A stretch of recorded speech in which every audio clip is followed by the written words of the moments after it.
తప్పు చేయని వాళ్ళకి భయం ఎందుకే, ఒలిగిపోటు ఎందుకు, కోర్టుకు పోయిన వాళ్ళకి ఎందుకు డబ్బులు వెనక్కి ఇస్తున్నారు? సిగ్గుండాలి కదా మాట్లాడటానికి, సిగ్గుండాలన్నా మాట్లాడటానికి. ఎన్ని ఎగ్జాంపుల్స్ ఉన్నాయి చిలకలూరుపేటలో. చిలకలూరుపేట చరిత్రలో సోమేపల్లి సాంబయ్య గారు 6 సార్లు పోటీ చేశాడు, నేను 6 సార్లు పోటీ చేశా. హైకోర్టుకి ఎవరన్నా వెళ్ళారు అవినీతి మీద? సొంత పార్టీ వాళ్ళు ఎవరైనా అవినీతి మీద హైకోర్టుకి వెళ్ళిన చరిత్ర ఉందా చిలకలూరుపేటకి? సిగ్గుండాలి మీడియా ముందుకు వచ్చి మాట్లాడటానికి. ఎందుకు మళ్ళా డబ్బులు ఇచ్చి బతిలాడుకుంటున్నారు? చాలా వాళ్ళ పార్టీ వాళ్ళే కదా, మీ అందరికి ఇప్పుడు ప్రొడ్యూస్ చేస్తారు. ఎవరెవరి దగ్గర డబ్బులు తీసుకున్నారు, ఎవరి దగ్గర పోయి డబ్బులు ఇస్తున్నారు, కోర్టుకు పోయిన వాళ్ళకి ఏ విధంగా రాజీ పడుతున్నారు. ఈ రాష్ట్రంలో ఎవరికి రందే ఎందుకు వచ్చింది? ఎవరి మీద లేనన్ని ఆరోపణలు మీ మీద ఎందుకు వస్తున్నాయి? వచ్చినాయి కాబట్టి గుంటూరు పంపించారు. ప్రజలు మర్చిపోయారని మళ్ళీ తిరిగి టపా చేశారు. మర్చిపోయారు చిలకలూరుపేట ప్రజల హృదయాల్లో సుస్థిరంగా అవినీతి మంత్రి అని ముద్ర వేసుకొని ఈరోజు ఏదో నీతులు చెప్తే ప్రజలు నమ్మేదానికి సిద్ధంగా లేరు. ఎంపీ మీద ప్రేలాపనలు ప్రేలితే ఎంపీ నిజాయితీని ఎవరు శంకించలేరు. ఈరోజు ఏదో మైక్ ఉంది కానీ పూనకం వస్తే కుదరదు.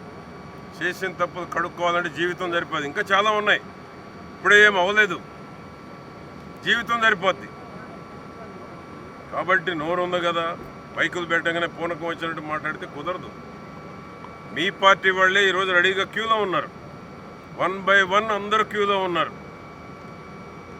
మీకు, మీ సిబ్బందికి, మీ కుటుంబానికి ఎవ్వరూ వదిలిపెట్టరు. మీడియా ముందుకు వచ్చేదో సానుభూతి మాటలు చెప్తే ప్రజలు నమ్మడానికి సిద్ధంగా లేరు. వైజాగ్లోనూ రాజమండ్రిలోనూ చంద్రబాబు గారి ముందు మాట్లాడిన మాటలు ఎవడు మర్చిపోదు ఇంకా. కాబట్టి ఈరోజు సానుభూతి కోసమో సింపతి కోసమో నేను బీసీ అనో మహిళ అంటేనో సింపతి వచ్చే రోజులు పోయినాయి. నువ్వు చేసిన అరాచకాలకి దుర్మార్గాలకి సింపతి రాదు. ఎప్పుడెప్పుడు అరెస్ట్ చేస్తారని రాష్ట్ర ప్రజలు ఎదురు చూస్తూ ఉన్నారు. చిలకలూరుపేటలో సోషల్ మీడియాలో వల్గర్ లాంగ్వేజ్ పెట్టి వల్గర్ల సంస్కృతిని తీసుకొచ్చినటువంటి ఘనత మర్చిపోల ప్రజలు.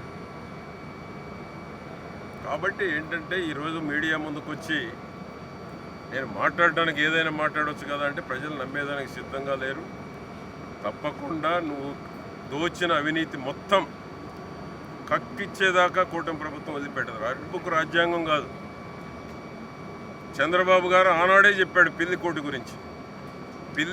గురించి చంద్రబాబు గారు గవర్నమెంట్ వచ్చినాక చట్టపరంగా చర్యలు తీసుకుంటామని చెప్పారా చెప్పలేదా? అదే జరుగుతుంది. దోచిన డబ్బు ఎవిడెన్స్తో పోతున్నారు కోర్టులకి. మరి ఎందుకు ఇచ్చా పసుమరపోయి డబ్బులు వెనక్కి? నువ్వు దోచేయలేదు, ఎందుకు ఇచ్చావు వెనక్కి? క్రషర్ వాళ్ళ దగ్గరికి ఎందుకు పంపావు? మార్నింగ్ ఎంపీ గారు చెప్పాడు కదా, నా దగ్గరకే పంపావు రాయబారం డబ్బులు వెనక్కి ఇస్తానని. పంపారు లేదా? మీడియా ముందు మాట్లాడలేదా? మరి ఎందుకు పంపావు? ఇవన్నీ ప్రజలు గమనించడం లేదా?